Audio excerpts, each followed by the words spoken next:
You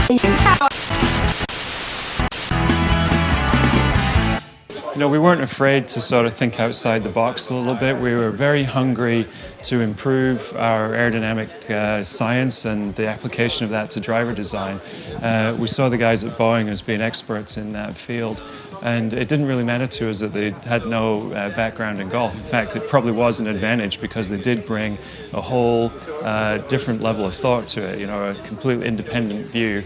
We had to educate them through what each of the different parts of the driver anatomy was actually trying to achieve, and where some of the constraints in the design were and where we had some room. And it was a good process for us to even go back through that thought process ourselves as we tried to educate them about our thoughts. So we've got a faster head that's also larger, so it's faster and more forgiving. And normally those two things can't go together. And we sort of cracked the code in that aspect of driver design using the aerodynamic science that we applied to it. It's sort of the coming together of many different things. There isn't another driver quite like it because it achieves high MOI with high speed and low center of gravity, lightweight, and also has draw bias. And if you go look around for other drivers that have all five of those things all working together for you, you won't find one. So I think that's what makes this really special. From a physics point of view, it's got five really important performance variables all working in the same direction, and that's never been done before. So yeah, we have a Pro driver as well as the standard model. A slightly different use of the large volume in that it's got a relatively taller face and a slightly shorter body. More of a focus on a neutral center of gravity, a low center of gravity, but we haven't gone extreme low because we felt that for the target market for this, we didn't really need the lowest of low center of gravity. You know, that might be the preserve of some options that we give our tour players, really. And we've found that we've hit a sweet spot in the better player market that we've got here with this kind of configuration of driver. It still has the aerodynamic advantages of the standard model, but it's configured more specifically for the better player.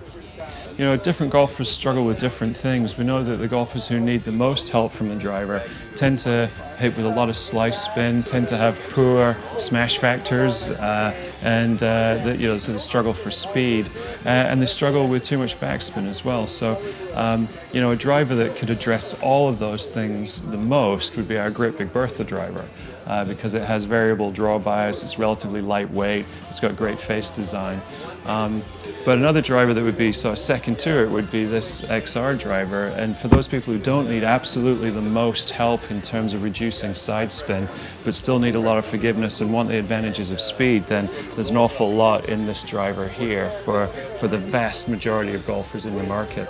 And then for the advanced players, we have two options. One in the XR Pro driver, which has you know, relatively low CG, really good forgiveness, but doesn't have some of the adjustable elements of our Alpha 816 driver. So if that kind of golfer wants the real low CG and wants the better player configurability of the adjustable elements there, then the Alpha 816 Double Black Diamond is really the kind of one for them. So we have a range really split by golfer ability, and I think each of the drivers attacks a different element of performance.